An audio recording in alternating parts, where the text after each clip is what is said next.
Deuxième partie de l'Africa Newsroom. Merci si vous nous rejoignez. Je suis toujours avec Willy Elfej Miabatoussa, consultant en marketing, et John Bell, consultant en finance. Merci d'être resté sur ce plateau. Tout de suite, le grand temps.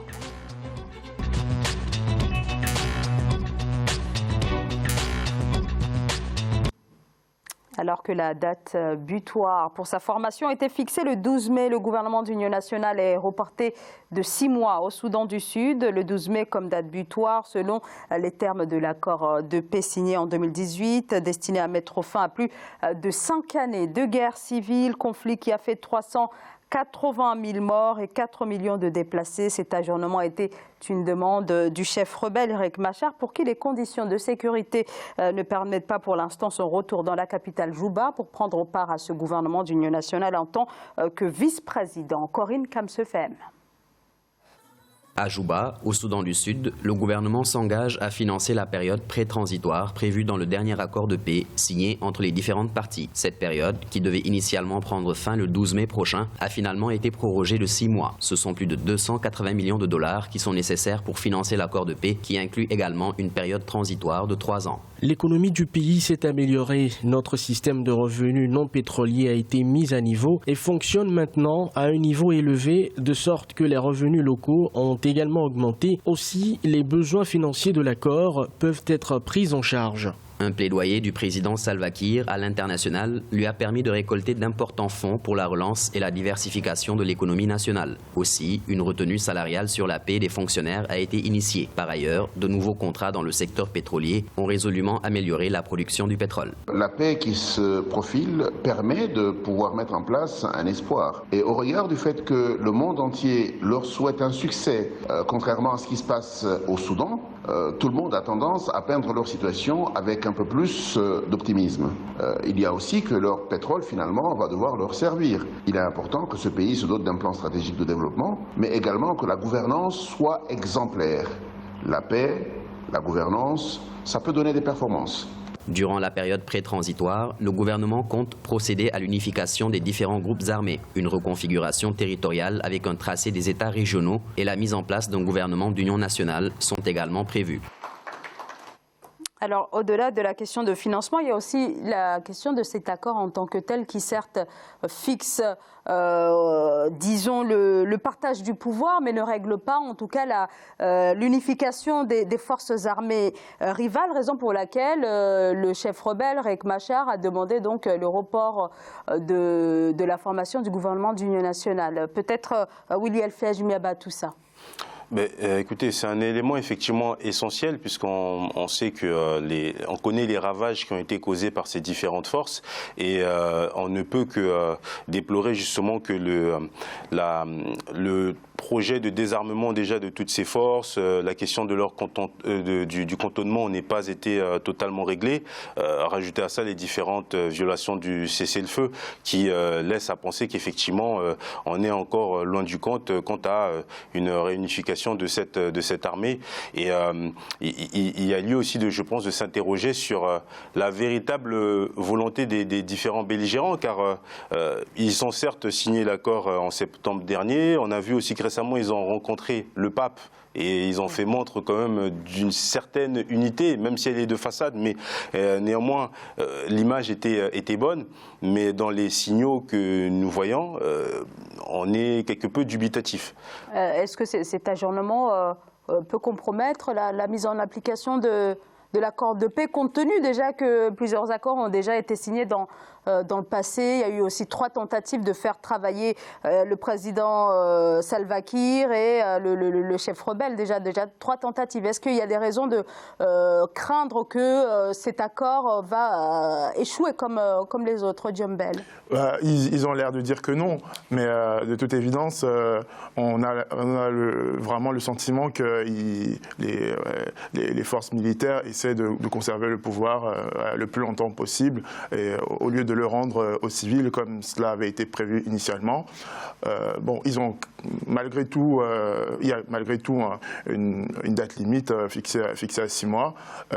Enfin voilà, ils ont posé des garanties sur la table, aussi bien Monsieur le président Kiir ou l'opposant Monsieur Machar, qui lui estime que les conditions de sécurité ne sont pas encore réunies pour qu'il puisse revenir à la capitale du Soudan Sud, à Juba. Et donc voilà, si toutes ces garanties-là ne sont pas apportées, il estime ne pas pouvoir revenir à assurer son poste de vice-président. Donc c'est un argument qu'on peut aussi entendre. Alors, 12 accords depuis 2013 et des positions qui demeurent, il faut bien le dire, complètement opposées. Est-ce que cela ne traduit pas un échec finalement de tout le processus de paix déjà depuis 2013 ? L'échec, il est à souligner, ça c'est clair. Après, on reste optimiste puisque je pense que nous souhaitons tous que ce pays qui est aujourd'hui le plus jeune au monde, le plus jeune État au monde, puisse se développer et emprunter le chemin du développement, de l'évolution. Mais malheureusement, il y a de sérieux doutes quant à la véritable volonté des belligérants, parce que bon, il faut rappeler quand même que l'accord de septembre dernier reprend en grande partie les éléments qui avaient été abordés dans l'accord de 2015, mais qui ont été assez rapidement battus en brèche, puisqu'il avait été violé en peu de temps. C'est assez sensible de se prononcer. Et moi je suis très dubitatif parce que bon, malheureusement, je n'ai jamais été un partisan des atermoiements. Là, on a un report de la période de pré-transition. Pour moi, c'est clairement pas encourageant, et d'autant que je sais quand même l'ampleur du chantier qui reste à accomplir. On a parlé tout à l'heure de la question du désarmement, mais il y a d'autres volets effectivement qui sont aussi à prendre en considération. Et la notion, par exemple, du pétrolier, qui représente aujourd'hui le premier contributeur au PIB du pays et sur lequel il y a énormément d'opacité. Là aussi, il y a, je pense, des éléments sur lesquels il faudra se focaliser quant à la transparence. Sur les affaires pétrolières. On a aussi la question du redécoupage territorial. On parle grosso modo d'une trentaine de régions dont il faut redéfinir les frontières, en prenant aussi en considération la notion ethnique, puisque ce que fustige l'opposition, c'est que le président Salva Kiir aurait tendance à faciliter son ethnie. Donc c'est autant de chantiers qui en disent long sur l'intensité, si vous voulez, du projet, et qui lèvent un peu certains doutes. Maintenant, je pense ne pas me tromper en disant qu'on n'est pas prêt de voir l'issue du tunnel concernant cette situation, même si, bien évidemment, on va rester optimiste. Oui, alors, est-ce que l'IGAD, ce bloc régional d'Afrique de l'Est, n'a pas manqué de pragmatisme en pensant faire travailler ces deux hommes, donc le président de la République et son rival ? C'est une situation qui est effectivement très complexe. Hein. Je rejoins mon collègue sur ce point-là. On a déjà, il y a plusieurs problèmes qui se mêlent les uns aux autres. Déjà, le problème ethnique, effectivement, on a l'ethnie Dinka et l'ethnie Nuer qui sont représentées par les deux dirigeants, aussi bien le président Kiir que son opposant, Monsieur Machar.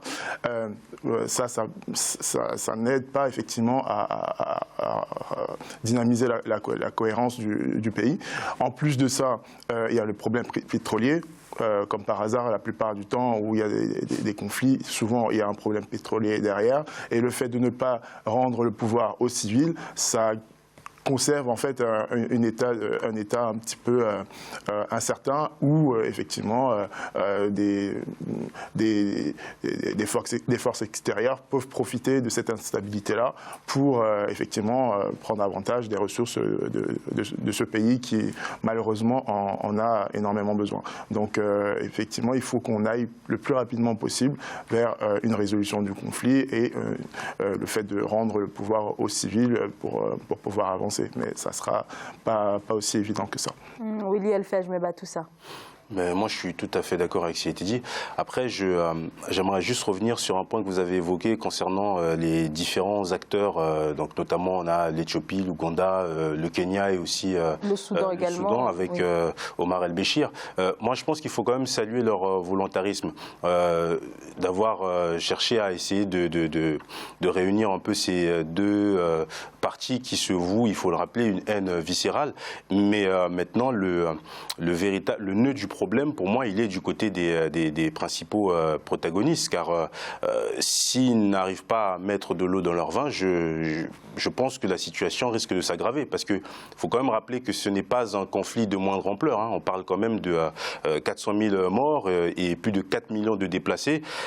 Donc là, il y a matière à faire montre de pragmatisme et de responsabilité. Sinon, ce pays, je pense, va sombrer dans une déliquescence encore plus prononcée que celle que nous avons eu à constater ces dernières années. Est-ce que la communauté internationale n'a pas sous-estimé et ne continue pas par ailleurs à sous-estimer la nature même de ce conflit ?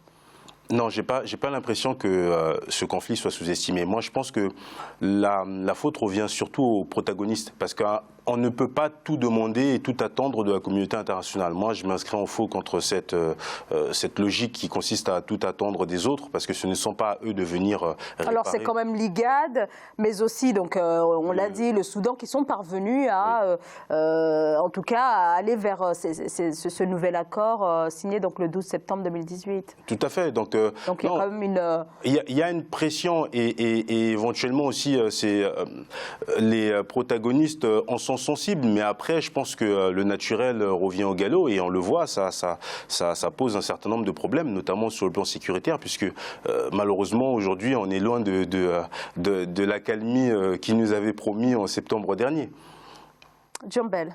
Oui, ce qu'on voit, c'est que les principaux protagonistes, effectivement, ce sont eux le nœud du problème, d'autant plus qu'ils sont un peu jugés partis, dans la mesure où ce sont eux qui sont censés rendre le pouvoir, mais c'est eux qui profitent le plus de la situation. Donc c'est quand même difficile de leur faire accepter que il faut rendre le pouvoir aux civils, sachant bien qu'une fois qu'ils l'auront fait, eux, ils n'auront plus le pouvoir. Mais il faut faire preuve d'esprit d'État et de penser au-delà de son propre sort. L'avenir nous dira si ces hommes sont à la hauteur. Alors, dans le reportage qu'on a vu il y a quelques instants, la question du financement de l'accord de paix a été évoquée. On voit aussi que les autorités sud-soudanaises manquent de fonds pour financer cet accord. Alors, quand même, pour revenir à la communauté internationale qui prend une place très importante depuis le début de ce conflit, dans la résolution de cette guerre civile, est-ce qu'il y a un désengagement de la communauté internationale, notamment des États-Unis, sur ce dossier Sud-Soudan ? Je pense que ce serait trop dur de parler de désengagement. Je dirais qu'il y a une certaine, peut-être certaines attentes concernant les protagonistes, car aujourd'hui, pour s'engager financièrement, je pense qu'il y a un certain nombre de garanties qu'il faille apporter. Et force est de constater que, en ce qui concerne le Soudan du Sud, on est loin du compte. Si au moins il y avait un état d'avancement d'au moins 50 voire 60% concernant les objectifs de cet accord, je pense qu'il y aurait eu peut-être un meilleur engouement. Mais non, la communauté internationale ne se désengage pas. Je pense que c'est peut-être aussi une manière aussi de contraindre les protagonistes à peut-être devenir un peu plus responsables. Jumbel ? Oui, tout à fait d'accord. Effectivement, à un moment donné, la communauté internationale ne peut pas faire le travail à leur place. Il faut qu'eux-mêmes qu'ils soient un petit peu plus responsables et qu'ils soient en mesure d'offrir au peuple la liberté dont ils ont besoin. Donc, effectivement, on ne peut pas... ce sera à eux de faire le travail. Mais alors, vous refusez de parler de désengagement, mais quand même, les États-Unis avaient parlé d'un retrait potentiel des troupes au Soudan du Sud. En tout cas, quel risque pourrait représenter ou entraîner un désengagement, je le dis bien, de la communauté internationale sur la résolution de la crise au Soudan du Sud? Ce serait délétère. Totalement délétère, parce que si on prend juste ce qu'ils appellent la Troïka, qui est composée donc des États-Unis, du Royaume-Uni et de la Norvège, si aujourd'hui se prononce pour un réel désengagement, je pense qu'il y aura un effet de chaîne totalement dévastateur pour le pays, puisque naturellement, le reste des partenaires internationaux n'auront pas le même engouement pour s'investir dans le pays. Donc c'est quelque chose qu'il ne faut pas souhaiter, même si on comprend que la situation est quand même assez fragile dans la mesure où, dans leurs attentes, ils sont loin d'être satisfaits pour l'instant. Je pense qu'effectivement, ce sont surtout les civils dont on ne parle pas, ce sont eux qui vont payer le plus, parce que les chefs rebelles ou le président eux, ils risquent pas de mourir de faim. Par contre, la population, si effectivement la communauté internationale ferme le robinet, ce sont eux qui vont en souffrir le plus, effectivement. Alors, pour le financement de cet accord, on demande aux fonctionnaires de contribuer au financement de l'accord de paix. Et ça montre quand même, en tout cas, le peu de moyens, tout du moins financiers, du Soudan du Sud. Ça montre déjà, oui, effectivement, c'est dramatique, parce que là, il y a des retenues sur salaire, et d'autant que les sommes requises sont quand même assez conséquentes. On parle de plus de 280 millions, si je me rappelle bien. Il faut vite trouver une issue de secours, parce que sinon, je crains véritablement le pire. Alors en tout cas, oui, surtout que les revenus pétroliers ils ne peuvent pas compter dessus à 100% et qu'ils n'ont pas d'autres revenus, même si le gouvernement affirme qu'ils essayent de faire en sorte de relancer tous les autres revenus hors pétrole.